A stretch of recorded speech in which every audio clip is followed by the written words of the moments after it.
कल्पना कीजिए, एक ऐसा स्थान जहां न तो हवा है, न आवाज और न ही कोई सीमा।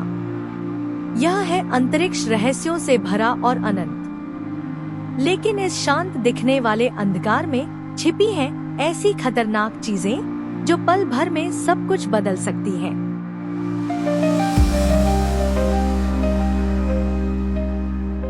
आज नेबुला नेक्सस पर हम आपको ले चलेंगे एक सफर पर, जहां जानेंगे अंतरिक्ष की सबसे खतरनाक वस्तुओं के बारे में।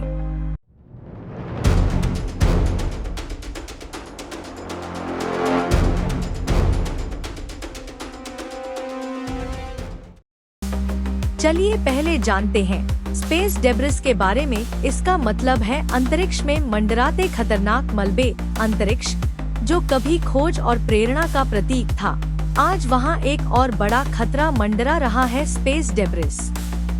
इसे अंतरिक्ष मलबा भी कहा जाता है। ये मलबा उन पुराने उपग्रहों, रॉकेटों के हिस्सों और दूसरे टूटे फूटे टुकड़ों से बना है जो वर्षों से पृथ्वी की कक्षा में फंसे हुए हैं। वर्तमान में अंतरिक्ष में 3 करोड़ से भी ज्यादा छोटे और बड़े मलबे के टुकड़े तैर रहे हैं। ये टुकड़े 28,000 किलोमीटर प्रति घंटे की रफ्तार से घूमते हैं। इतनी तेज गति से घूमता एक छोटा सा टुकड़ा भी किसी सक्रिय उपग्रह या अंतरिक्ष यान को नष्ट करने के लिए पर्याप्त है। साल 2009 में एक निष्क्रिय रूसी सैटेलाइट कॉस्मोस 2251 ने एक अमेरिकी सैटेलाइट इरिडियम 33 फीट से टकराकर हजारों नए मलबे पैदा कर दिए। इस घटना ने अंतरिक्ष में एक बड़ा खतरा पैदा किया, जिससे आज भी मिशन प्रभावित हो रहे हैं। इतना ही नहीं, स्पेस डेब्रिस के कारण अंतरिक्ष यानों और अंतर्राष्ट्रीय स्पेस स्टेशन को लगातार मलबे से बचने के लिए अपनी कक्षाओं को बदलना पड़ता है। नासा और अन्य अंतरिक्ष एजेंसियां लगातार स्पेस डेब्रिस की निगरानी कर रही हैं। लेजर क्लीनिंग और मलबे को हटाने की तकनीकों पर भी काम हो रहा है। लेकिन स्पेस डेब्रिस की बढ़ती संख्या को देखते हुए अंतरिक्ष में हमारी गतिविधियां भविष्य में और भी चुनौतीपूर्ण हो सकती हैं। क्या हम इस समस्या का समाधान ढूंढ पाएंगे, या यह मलबा हमारे अंतरिक्ष मिशनों के लिए सबसे बड़ा खतरा बन जाएगा? ये सवाल हमारे वैज्ञानिकों और अंतरिक्ष एजेंसियों के लिए आज की सबसे बड़ी चुनौती है। दूसरे नंबर पर है ब्लैक होल। ब्लैक होल, यह नाम सुनते ही दिमाग में आता है एक ऐसा रहस्यमयी स्थान जहां सब कुछ गायब हो जाता है। लेकिन ब्लैक होल केवल विज्ञान कथा नहीं, बल्कि ब्रह्मांड की सबसे खतरनाक और रोमांचक सच्चाई है। ब्लैक होल्स वे स्थान हैं जहां गुरुत्वाकर्षण इतना ताकतवर होता है कि यहां से न तो प्रकाश, न कोई वस्तु और न ही कोई जानकारी बचकर बाहर जा सकती है। यह ताकत इस हद तक होती है कि यह समय और स्थान को भी मोड़ सकती है। ब्लैक होल का जन्म तब होता है जब कोई विशाल तारा अपनी उम्र पूरी कर लेता है और अपने ही गुरुत्वाकर्षण के कारण ध्वस्त हो जाता है। यह प्रक्रिया एक सुपरनोवा विस्फोट से शुरू होती है और तारा एक ब्लैक होल में तब्दील हो जाता है। ब्लैक होल्स का आकार भी अलग अलग होता है। सबसे छोटे स्टेलर ब्लैक होल्स से लेकर सुपरमैसिव ब्लैक होल्स तक, जो लाखों से अरबों सूर्यों के बराबर द्रव्यमान रखते हैं। हमारी अपनी आकाशगंगा मिल्की वे के केंद्र में भी एक सुपरमैसिव ब्लैक होल है, जिसे सैजिटेरियस ए कहा जाता है। ब्लैक होल्स का प्रभाव बेहद खतरनाक हो सकता है। ये आसपास के सितारों, ग्रहों और गैस को निगल सकते हैं। जब कोई वस्तु ब्लैक होल के इवेंट होराइजन में प्रवेश करती है, तो वह हमेशा के लिए गायब हो जाती है। अगर कोई बड़ा ब्लैक होल हमारी पृथ्वी के पास सक्रिय हो जाए, तो यह हमारी आकाशगंगा को भी निगल सकता है। लेकिन चिंता मत कीजिए, फिलहाल हमारे आसपास ऐसा कोई ब्लैक होल नहीं है। 2019 में वैज्ञानिकों ने पहली बार ब्लैक होल की तस्वीर कैप्चर की, जो विज्ञान की एक बड़ी उपलब्धि थी। इससे हमें ब्लैक होल्स को बेहतर तरीके से समझने में मदद मिली है। लेकिन फिर भी ब्लैक होल्स के रहस्यों को पूरी तरह सुलझाने में वैज्ञानिकों को अभी लंबा सफर तय करना है। यह केवल विनाश का प्रतीक नहीं, बल्कि ब्रह्मांड को समझने की कुंजी भी हो सकता है। अब बारी है एस्टेरॉयड और मीटियोराइट्स के बारे में जानने की। एस्टेरॉयड और मीटियोराइट्स पृथ्वी के सबसे बड़े खगोलीय खतरे हैं।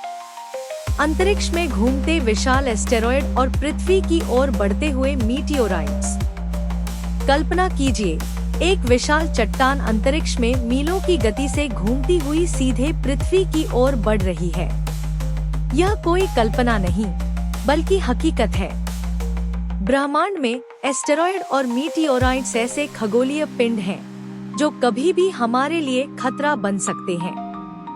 एस्टेरॉयड पत्थर और धातु से बनी बड़ी चट्टानें मुख्य रूप से एस्टेरॉयड बेल्ट में पाई जाती हैं, जो मंगल और बृहस्पति के बीच स्थित है। लेकिन कभी-कभी गुरुत्वाकर्षण के प्रभाव से ये अपनी कक्षा से बाहर आकर पृथ्वी की ओर बढ़ सकते हैं।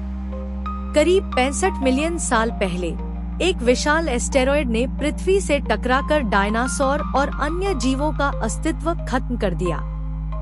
वैज्ञानिकों का मानना है कि यह एस्टेरॉयड लगभग 10 किलोमीटर चौड़ा था और इसके टकराने से इतना धूल और मलबा उत्पन्न हुआ कि सूरज की रोशनी तक कई वर्षों तक पृथ्वी तक नहीं पहुंच पाई। आज भी कई एस्टेरॉयड पृथ्वी के करीब से गुजरते हैं। इन्हें नियर अर्थ ऑब्जेक्ट्स या न्यूज कहा जाता है। हर साल वैज्ञानिक हजारों ऐसे एस्टेरॉयड की पहचान करते हैं जो पृथ्वी के लिए खतरा बन सकते हैं। अगर एस्टेरॉयड का कोई टुकड़ा पृथ्वी के वायुमंडल में प्रवेश करता है तो इसे मीटियोराइट कहा जाता है। वायुमंडल में घर्षण के कारण ये चमकने लगते हैं और इन्हें शूटिंग स्टार के रूप में देखा जाता है।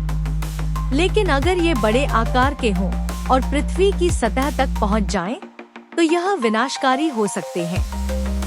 साल 2013 में रूस के चेल्याबिंस्क में एक मीटियोराइट गिरा था, जिससे 1500 से ज्यादा लोग घायल हुए। इसकी ऊर्जा 30 परमाणु बमों के बराबर थी। ऐसे खतरों से निपटने के लिए नासा और अन्य स्पेस एजेंसियां लगातार प्रयास कर रही हैं।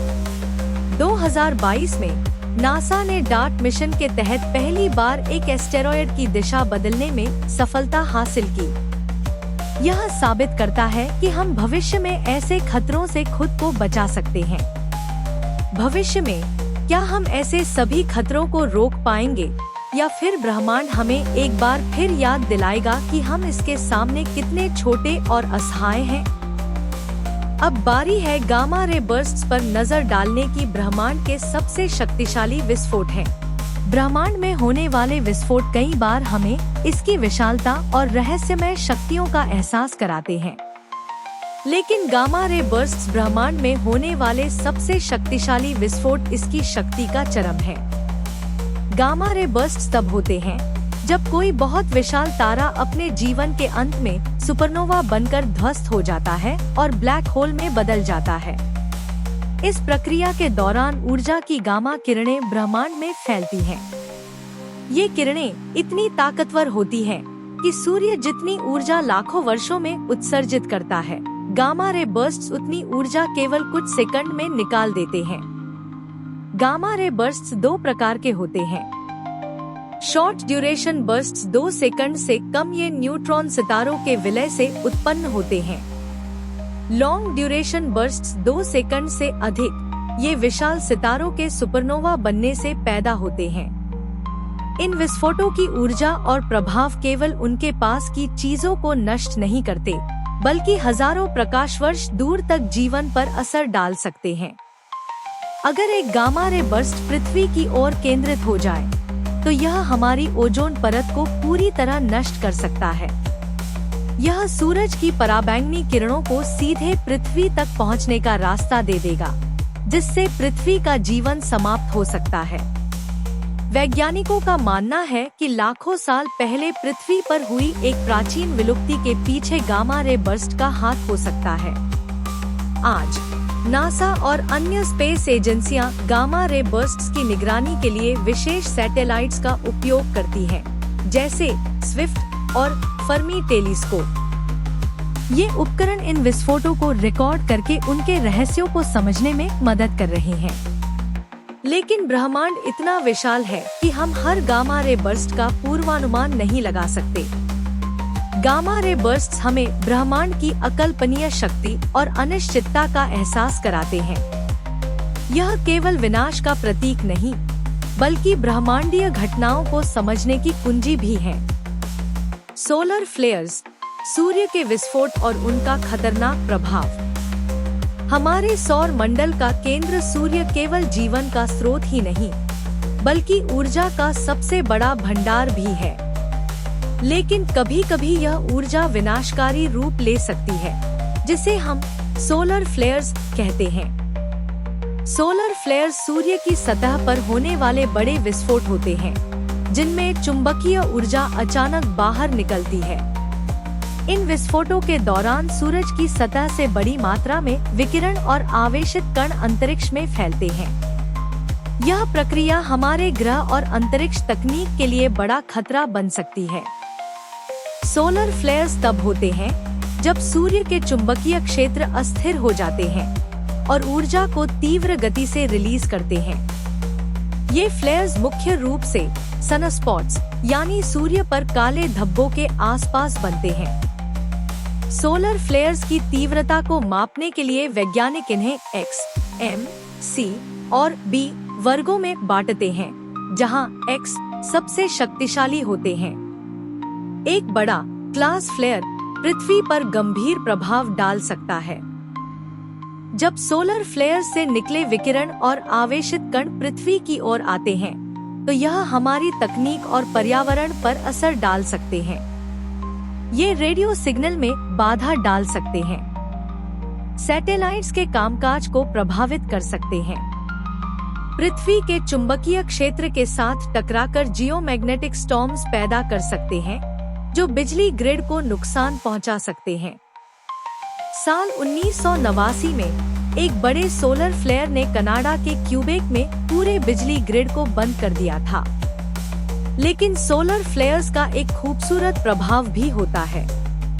जब आवेशित कण पृथ्वी के वायुमंडल से टकराते हैं, तो यह उत्तरी और दक्षिणी ध्रुवों पर ऑरोरास या रोशनी का खेल पैदा करते हैं। यह ब्रह्मांडीय गतिविधियों का एक अद्भुत नजारा है। नासा और अन्य अंतरिक्ष एजेंसियां सोलर फ्लेयर्स की निगरानी के लिए उपकरणों का उपयोग करती हैं, जैसे सोलर डायनामिक्स ऑब्जर्वेटरी (SDO). ये उपकरण हमें सोलर फ्लेयर्स का पूर्वानुमान लगाने और उनके प्रभावों को कम करने में मदद करते हैं। लेकिन सूर्य का यह व्यवहार हमें याद दिलाता है कि अंतरिक्ष में हमारी निर्भरता कितनी संवेदनशील है। सोलर फ्लेयर्स, जहां एक तरफ ब्रह्मांड की विशाल ऊर्जा का प्रतीक है, वहीं दूसरी तरफ यह हमारी आधुनिक तकनीक और जीवन के लिए चुनौती भी है।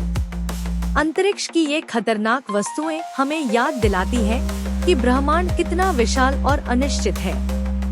लेकिन विज्ञान और तकनीक की मदद से हम इन खतरों से बचने की कोशिश कर सकते हैं। क्या आप इन खतरों के बारे में और जानना चाहते हैं? हमें कमेंट में बताएं। अगर आपको हमारा वीडियो पसंद आया तो लाइक करें, शेयर करें और नेबुला नेक्सस को सब्सक्राइब करना न भूलें।